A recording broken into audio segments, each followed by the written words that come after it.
dans la présente leçon, on va étudier ce qu'on entend par le concept entreprise, donc une définition et une typologie des entreprises, donc un certain nombre donc de classifications des entreprises.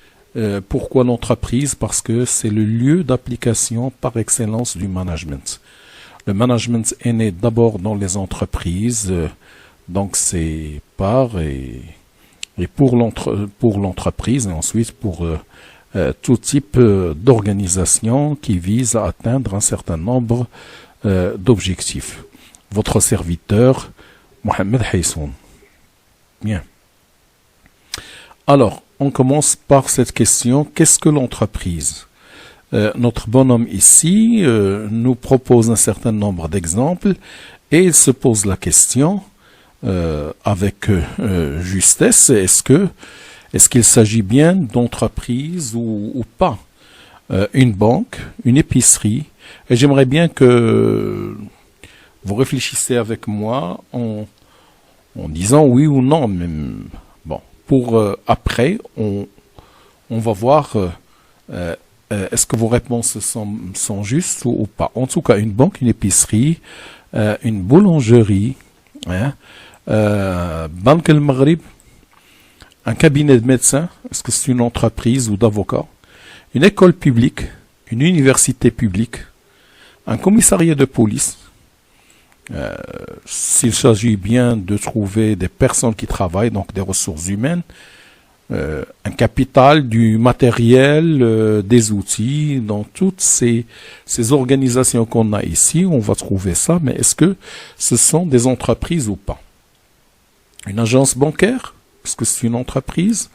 Une usine, un hypermarché par exemple, une grande surface, est-ce que c'est une entreprise? Une firme multinationale? La Royal Air Maroc, l'OCP, on peut bien sûr multiplier les exemples à l'infini. Est-ce que ce sont des entreprises? Oui ou non? Alors, pour pouvoir répondre, il faut qu'on définisse, qu'on donne une définition du concept entreprise. Alors, voilà la définition qu'on va vous proposer. Une entreprise, est un agent économique dont l'activité principale, c'est quoi? C'est la production, de produire des biens et services destinés à être vendus sur un marché. En outre, c'est un centre de décision autonome, c'est-à-dire que l'entreprise doit être une organisation capable de prendre ses décisions. Surtout les décisions stratégiques. Si c'est le cas, donc on peut bien parler d'entreprise. Alors, les exemples qu'on a donnés tout à l'heure, est-ce qu'il s'agit bien d'entreprise ou pas? Et donc on revient à nos exemples. Voilà. Alors, une banque, est-ce qu'on peut lui appliquer donc ce qu'on a dit comme est-ce que c'est une entreprise ou pas? Une épicerie, une boulangerie. Alors, on va prendre par exemple une banque ou une épicerie. Est-ce que c'est un agent économique? Oui, bien entendu. Dont l'activité principale, c'est quoi? C'est de produire des biens, plutôt, ou des services, ça sera plus juste, qui sont destinés à être vendus sur un marché.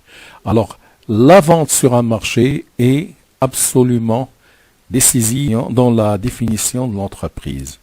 On va voir pourquoi. Une banque, oui, c'est un agent économique qui produit des services, les services bancaires, et qui les vend bien sûr en contrepartie d'un prix qu'on appelle soit l'intérêt, soit les commissions, soit disons les ajouts de manière générale. Une épicerie, là aussi, on va trouver le capital, le travail, on va trouver des moyens. L'épicerie produit également, une épicerie produit des services. En fait, il achète en gros et puis il commence c'est d'acheter en grande quantité sur le marché de gros et de détailler pour nous vendre des unités de petites quantités Donc l'épicerie également produit essentiellement des services. Une boulangerie produit des biens essentiellement, et aussi des services parallèlement, mais surtout des biens, le pain, les gâteaux, etc., qui sont également destinés à la vente. Donc une banque, une épicerie, une boulangerie produisent des biens ou des services destinés à être vendus sur un marché. Donc c'est bel et bien des entreprises. Donc là, on va dire que ce sont des entreprises. Banque al-Maghrib également, là, le problème avec, par exemple, ce cas, c'est que c'est une entreprise publique qui appartient donc à l'État. Alors, est-ce qu'elles vendent des services? Oui, ils prêtent à des banques. C'est un peu, si vous voulez, entre guillemets, le grossiste des banques de détail, des banques que nous côtoyons. Et donc, oui, elle est payée pour les services qu'elle vend à ces banques. Et donc, là aussi, Banque al-Maghrib est bel et bien une entreprise, même s'il s'agit d'une entreprise publique, on va voir tout à l'heure ce que c'est. Cabinet de médecins, d'avocats, également, ils vendent des services. Et donc là, oui, on va trouver qu'il y a des ressources humaines, des hommes, des femmes qui travaillent dans ces lieux. On va trouver un capital, entre guillemets, donc au sens large du terme, c'est-à-dire des équipements locaux, tout ce que vous voulez, des matières premières, etc. Tout ça combiné pour produire des biens ou des services, ou bien des biens et des services destinés à être vendus sur un marché. Et donc on va dire que ce sont donc là aussi sont des entreprises. Une école publique, une université publique par exemple, qui appartient bien sûr au pouvoir public, à l'État. S'il appartient à l'État, est-ce qu'elle vend? Souvent quand je pose cette question, d'aucuns me disent, enfin certains étudiants me disent, on paye quand même une assurance ou quelque chose au début de l'année. Est-ce que ça c'est le prix de cette formation, de la formation que vous donne l'université ou la formation qu'on donne? Est-ce que ça couvre ce qu'on paye? Est-ce qu'elle couvre ne serait-ce que les charges assumées, supportées par l'école publique? Non, pas du tout, loin de là. Donc c'est juste une petite contribution pour l'assurance par exemple ou certaines choses comme ça. Donc ils ne vendent pas ces services. Donc c'est une entité publique, même si on va trouver des ressources humaines, des hommes et des femmes qui y travaillent. On va trouver également qu'ils utilisent des équipements, mais ces services ne sont pas destinés à la vente. Et par voie de conséquence, on ne peut pas parler d'entreprise publique. Donc, si vous permettez, donc ici, une école publique, non, ce n'est pas une entreprise. Un commissariat de police, la même chose. Lorsqu'on téléphone à la police, ils ne vous disent pas. Bien sûr, c'est ça. On va me dire, mais quand même, on paye nos impôts. L'impôt, je le dis tout de suite, parce que le temps quand même est très serré, l'impôt n'est pas le prix du service public. L'impôt ne correspond pas à ce qu'on prend comme service public. Le service public dépend, bien sûr, on vous donne des services publics en fonction de vos besoins, mais vous payez l'impôt en fonction, par exemple, de votre revenu, ou bien en fonction d'un fait générateur, ça dépend. Par exemple, la TVA en fonction de ce que vous achetez. L'IR en fonction de ce que vous gagnez, l'impôt sur le revenu. Il dépend du revenu, il ne dépend pas de ce que vous consommez comme service public. Donc lorsque on veut payer l'impôt sur les sociétés ou bien l'impôt sur le revenu, la question n'est pas qu'est-ce que vous consommez comme service public. Non, la question, qu'est-ce que vous gagnez? Et vous contribuez, c'est une contribution, et celui qui paye l'impôt est appelé contribuable. Et donc ça, c'est pas un prix. Par voie de conséquence, les services rendus par l'école publique ou le commissariat de police sont considérés comme des services non marchands. Des services non marchands. Alors tout ce qu'on a vu ici, donc tous les banques, épiceries, etc., avocats, là ce sont des services, vous m'excusez pour ce que j'écris avec la souris, ces services sont des services, plutôt ici sont des services marchands. Marchands sont des services marchands et par voie de conséquence sont des services marchands, donc ici ce sont des entreprises. Ici sont des services non marchands. Et en tant que service non marchand, donc on ne va pas pouvoir donc considérer ça comme donc ce n'est pas des entreprises. Alors on va revenir aux banques et à l'usine, mais on va terminer tout d'abord avec grande surface ou une firme multinationale. Ces grandes entreprises, on va y revenir à la notion de firme multinationale dans le présent cours, dans les leçons à venir, Inch'Allah. Et donc, la question, est-ce que ce sont des entreprises? Oui, parfaitement. Ils vendent leurs biens et leurs services sur un marché, sur leur marché. Ça dépend bien sûr de leurs produits.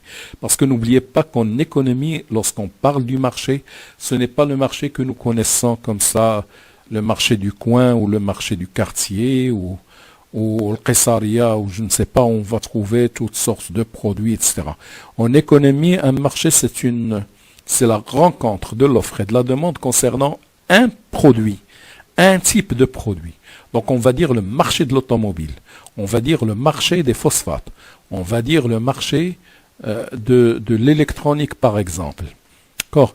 On va dire le marché du prêt-à-porter, de l'habillement. Et donc le marché, c'est plutôt une notion de plus en plus abstraite. Donc lorsqu'on va dire le marché de l'automobile, c'est pas forcément un lieu où on va trouver tous les vendeurs de l'automobile qui sont là, qui exposent leurs voitures, et puis les gens entrent par une porte donnée et marchent comme une foire, par exemple. Non, lorsqu'on dit le marché, par exemple, marocain, ou le marché africain de l'automobile, ou le marché, je ne sais pas moi, européen de l'automobile, c'est-à-dire que dans une zone donnée, quels sont les offreurs, quels sont les demandeurs, comment se fixe le prix, est-ce qu'il y a une forte concurrence, est-ce qu'il y a plutôt un oligopole d'entente, quelques producteurs qui s'entendent sur le prix, etc. Comment ont évolué, par exemple, les ventes, et on va essayer, par exemple, de trouver des explications sur l'évolution de la vente, par exemple, de l'automobile. Par exemple, si on prend le marché européen, on va trouver qu'il est de plus en plus saturé, qu'il y a une forte concurrence, le crédit permet aux gens quand même d'acheter à grande échelle, etc. Et ainsi de suite. Et donc, c'est plutôt une notion abstraite. Et donc, chacune de ces entreprises vend sur un marché donné. Pas forcément un marché, disons, concret. Bien. Weiler Maroc et l'OCP, est-ce qu'elles vendent leur production, leurs services? Oui. Weiler Maroc vend le service de transport. Donc, elle appartient à l'État marocain pour une très très bonne partie. Sinon, pour la totalité, donc c'est une entreprise publique. Et comme entreprise publique, il reste une entreprise parce qu'elle vend.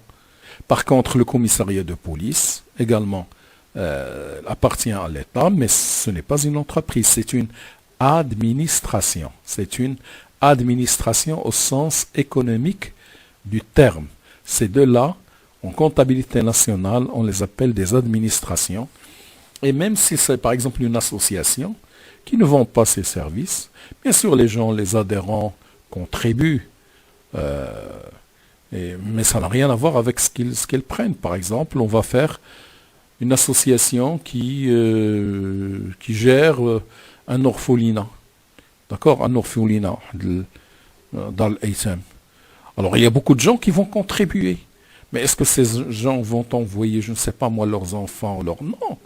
Ils contribuent pour aider les orphelins à se nourrir, à trouver un logement, une éducation, ainsi de suite. Et donc ceux qui payent, c'est pas ceux qui en tirent bénéfice.